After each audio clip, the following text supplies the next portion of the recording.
So in this module, we're going to talk about conflict, cooperation, trust, and deviance. And in many ways, these are ends of the spectrum concepts. So cooperation versus conflict, trust versus deviance. But there's a lot of interconnection here. And again, what we're wanting to think about is what we know about human behavior and how to set up environments that basically make cooperation and trust more likely and conflict and deviance less likely. Now, that doesn't mean we want to completely eliminate conflict. Conflict is something that's going to occur. Different opinions and different ways of thinking about the situations, and some decisions are going to have basically people that agree with them and people that don't agree with them. But when we can set up situations that are more likely to encourage cooperation and trust, we usually will find a lot of organizational outcomes that are positive. So we're going to talk about the spectrum, if you will, of conflict and cooperation within a workplace and how that also leads to building either trust or deviance. So when we think about interpersonal behavior, there's a variety of behaviors involving the way in which people work with and against one another, and it's kind of on a spectrum. So the more we're working with others, we'd also expect to see a lot of pro-social behaviors, helping organizational citizenship behaviors. So the more cooperation we find, the more likely we're also seeing pro-social behaviors as well. We're seeing the building of trust. As we kind of move down the spectrum, though, to the right, we start to see cooperation become competition. And that doesn't necessarily mean that competition is a bad thing. In fact, in a lot of situations, you may want teams competing with each other to come up with the very best idea. But we want to make sure that we're avoiding, if necessary, slipping further into conflict. Because the more and more conflict there is, the more and more people start working against others within the organization. So you can kind of think with this as at one end of the spectrum, we have no one's ever in competition, everyone's cooperating, and everyone's working together towards a common goal. Now, the downside may be that with no competition, there isn't a lot of drive to actually come up with innovative or new solutions. On the other end of the spectrum is everyone is in conflict, everyone's working against each other, competition is everywhere. And what we generally find is that when we see an environment where conflict is the norm, we also see, instead of pro-social behaviors, deviant organizational behaviors, including workplace aggression, employee theft, lying, fraud, etc. So it makes sense to be thinking about this spectrum and also thinking about the goals of the organization. So again, it depends. Some goals, some organizations are going to very well fit on the left end of the spectrum, very much everyone working together. I think of a lot of academic institutions, hopefully would be more towards this end, where there is probably still some competition over grants and resources, but for the most part, people are cooperating and working within their own areas, and they work well with others. Now, if we're looking at a very volatile industry where things are constantly changing and whichever company comes up with the new biggest thing is the company that's going to succeed and the rest of those companies may very well fail, we might see further need for competition and conflict. Just recognize that if we're in an environment where competition and conflict is most necessary, we have to be especially careful to be looking for those deviant organizational behaviors that may also occur. So a lot of situations are basically mixed motive situations, contexts in which people are interested in both competition and cooperation to varying degrees. And this is more often than not the reality.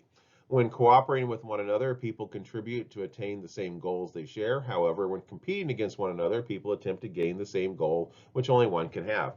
And you can kind of think about this. You might be a part of a team, and the team has a goal, and everyone's cooperating within that team to attain that goal. But at the same time, you're existing in an organization that has promotions and levels. And the next promotion that's coming up is only going to go to one person, not the whole team. That might be an example, which we'd have a mixed motive situation where everyone on the team is cooperating, yet at the same time, some people on that team may be competing against each other for that prized bonus or that prized promotion. So some examples of mixed motive scenarios. Basically, again, there's been a lot of research that looks on how humans behave. And one of those is an example of the tragedy of the commons. If there's only so much goods to go around, if we share equally, resources can be sustained. So there's a motive to cooperate. However, if one person just loses a little more, they get a leg up in the competition. They increase their power, wealth, and influence and motive to compete. So we can think about this as carpooling. If everyone carpools, traffic is much more manageable, pollution drops, and gas prices drop as well.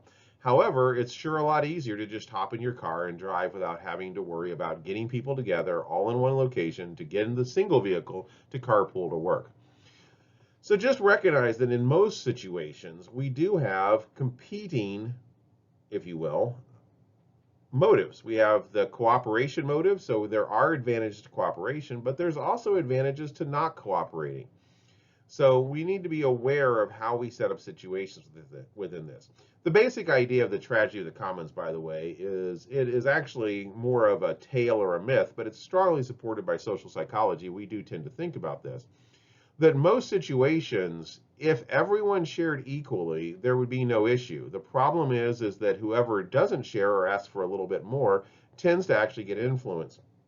So you might think about this when you enter or you are approaching a construction zone in a highway. A lot of people start to move over initially, and if everyone moved over and got into the single lane at the same time in the same way and no one competed, it would actually be quicker for everyone to get through. But there is an advantage to jumping over to that left lane and zooming all the way to the actual front line and then slide in. That individual will get through quicker than the group, but that behavior slows down everyone in the group. And that's really kind of what we're talking about, this idea of a mixed motive scenario. So we need to think about when we set up teams, when we set up competition organizations, that there's a natural tendency for individuals, and this isn't necessarily a negative behavior, to be asking themselves, what can I get out of this situation? Not necessarily what can I find to make sure that everyone succeeds in this situation. Now, there's a cultural component to this as well. We tend to find the behavior of what can I get over what can the group get more in individualistic cultures, much like the United States. We tend to find it less in collectivistic cultures, for example, China and Japan, but we still find it in all cultures at differing degrees. So the determinants of cooperation is how do we actually determine if people, how do we set up a situation that basically encourages cooperation? The first one is the reciprocity principle. So we are fairly strongly urged, or in other words, our behavior tends towards if others are cooperating with us, we tend to cooperate with them. So we can set up kind of a chain reaction of cooperation. We can also think about our reward systems. So if a team is getting individual rewards, that's going to lead more towards conflict, and that's going to lead more to individuals trying to decide how can they get those rewards, that mixed model. However, if the organizational reward system is a team-based reward, then the team is actually more likely to want to cooperate so that everyone gets the reward. We also find personal differences. In other words, we can basically sum up how people cooperate or not cooperate into four broad groups. We have competitors, individualists, cooperators, and equalizers. And we're going to talk about each one of those as well. So again, if you were trying to build a team that was going to cooperate, you'd want to make sure that you set up a system of reciprocity where everyone's cooperating and everyone's getting the advantage of the cooperation. You'd want to set up the team-based rewards to where the team is being rewarded, not individuals. And you may want to think about who's actually on your team. You would not want to fill the team with a bunch of individualists and competitors. That doesn't mean that you might not want a few competitors and individualists. Everyone brings something different to the table, but you'd want to make sure that that wasn't the sole makeup of your team. So there's three components: setting up the environment, setting up the rewards, and choosing the right people. So let's talk briefly about these four types. Competitors are people whose primary motivation is doing better than others, besting them in open competition. A quote here: I do not care how much this costs me, I will defeat you, do better than you, and outperform you. So there is an advantage to competitors. Competitors tend to be top performers. The problem is their focus and their motives are about measuring their performance versus others. So it's not necessarily they're driven to do better because they want to be a top performer and they want to bring other people along with them. It's they want to be the best person because it brings them joy. It is satisfying to them. Individualists are people who care almost exclusively about maximizing their own gain and don't care whether others look or do better or worse than themselves. Look, I can care less what happens to anyone else as long as I get the promotion and reward. So again, you can kind of think about these two styles. The competitors aren't necessarily out to make other people underperform. They're focused on just simply measuring their own performance against others and making sure that they're the most competitive. They're the most solidly, they're winning. Individualists are more worried about their own gains and they don't really care about how others are doing. They're simply caring, do I get what I want? So, of the two, actually, competitors may be something that we'd rather see in organizations. They're focused on top performance. An individual is simply focused on what are the rewards they're getting. Then we have the cooperators and equalizers. Cooperators are people who are concerned with maximizing joint outcomes and getting as much as possible for the team. I want to do what's best for us. So they're very team oriented. They're very much focused on cooperation. Now, the problem with having just all cooperators is that sometimes they're more concerned with just making sure that everyone is equal than necessarily performance. And finally, equalizers, people who are primarily interested in minimizing the differences between themselves and others. So they're kind of the reverse of the competitors. I don't feel comfortable with getting more or better evaluated than someone else. So again, both of these will help in creating a team that'll cooperate, but may not necessarily help in creating a team that is successful. So you're usually wanting to make sure there's a mix of these personality styles when you're creating a team. So let's switch over to conflict. Conflict is a process in which one party perceives that another party has taken or will take actions that are incompatible with their own interests. So causes can be grudges, effects of past injustice and transitions, could be distrust, steps not taken to establish trusting relationships, or something done to violate that trust. But anyway, what's really talking about is when we're talking about conflict, we're mainly focused on non-goal oriented conflict. So if the conflict is based on what's the best decision to make, that's a little bit different than what we're talking about here. When we're talking about conflict at this point, what we're defining it at is more about your own interest and how that conflict with someone else might result in a positive or negative outcome for you individually. So causes continued conflict can come from competition over scarce resources. If resources are plentiful, there's no need to fight over them. This doesn't mean that some people will not still have conflict in an area where there's a lot of resources. And when we talk about resources in an organization, that might be informational resources, that might be access to experts resources, that might be just money, bonuses, and pay resources.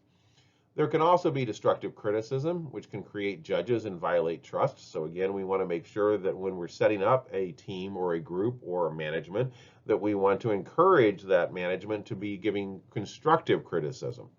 And we might also be looking at malevolent attributions, attributing harm that we may have suffered due to an individual's intention to harm us, when in effect some aspect of the environment was the cause. So again, we assume someone's out to get us when that's not necessarily the truth. All of those can result in a situation that results in conflict. So when we talk about conflict types, we're talking about what kind of types can actually occur. So substantive conflict is when people have different viewpoints and opinions with respect to a decision they're making with others. So that's what we call a substantive conflict. An affective conflict is people experience clashes of personality or interpersonal tension resulting in frustration and anger. And a process conflict is the differences of opinion regarding how work groups are going to operate, such as how various duties and resources will be allocated with whom various responsibilities will reside. So you can see there's three different main types of conflicts that we can see within an organization. I just again want to remind you that a conflict is occurring when what's driving this difference is not just necessarily doing what's right for the goals of the company, but there's also an element of doing what's right for me. So for example, I have a different viewpoint and I'm in conflict because my viewpoint would result in also me getting the praise and reward of having the group choose my decision, and I will not get that if we go with the other direction. So again, the conflict here isn't that there's two equal decisions, what's the best one for the company. The conflict is I have a personal stake in the outcome of this decision. Affective conflict basically means I'm just not getting along with someone, and therefore I'm getting into conflict with them because of this interpersonal tension. And process, again, it's not necessarily that there's a difference of opinion on how the work group will operate. It's that there's, again, an interpersonal or personal cause of I want it to work this way because it will benefit me and it will give me more praise and power. So just remember that when we're talking about conflict, we're not just talking about a disagreement about organizational goals that are done kind of rationally. We're talking about there's an extra component that's being involved in this process. So we want to think about some ways to get around conflict, obviously. One of the ways is negotiating win-win solutions. A win-win solution is resolutions to conflict in which both parties get what they want. And that's generally what we want to look for is how can we come up with a resolution to a conflict, assuming that the work group is still performing, that will result in both parties that are in conflict kind of feeling like they've won. Suggestions for finding win-win solutions: avoid making unreasonable offers. Understand there is another party involved with needs and desires as well. And that's often the first part of negotiation, is finding the common ground. Seek that common ground. Find what you can agree on before tackling what you do not. Uncover the real issues, transparency, importance of effective communication, and broaden the scope of issues to be considered. So again, these are just some quick tools that can be used, and you can think about how you could use this in your own life, whether it's in an organization or interpersonally. When there's a conflict, think about what is it that the conflict is about. So what is the actual problem? Am I asking for something unreasonable? In other words, am I asking for something that someone else would never agree with? Is there common ground for us to start talking about? And then what are the real issues of the conflict? So another way to look at this is the alternative dispute resolution process, or ADR. It's a set of procedures such as mediation and arbitration in which disputing parties work together with a neutral party who helps them settle their disagreement out of a court or a disciplinary setting. So basically, this is bringing in a third party to resolve the conflict. Ideally, most situations should hopefully be handled without bringing in a mediator or arbitration, but this may be the required step to make sure conflict is handled appropriately. So mediation is the process in which a neutral party, often known as a mediator, works together with the two or more parties to reach a settlement to their conflict. And they're going to go through the same things we talked about in the last slide. They're going to look for that common ground. They're going to evaluate whether the requests of either party or multiple parties are just a little bit unreasonable to everyone else. And then arbitration is the process in which that third party, known as an arbitrator in this case, has the power to impose or at least recommend the terms of the agreement between two or more conflicting parties.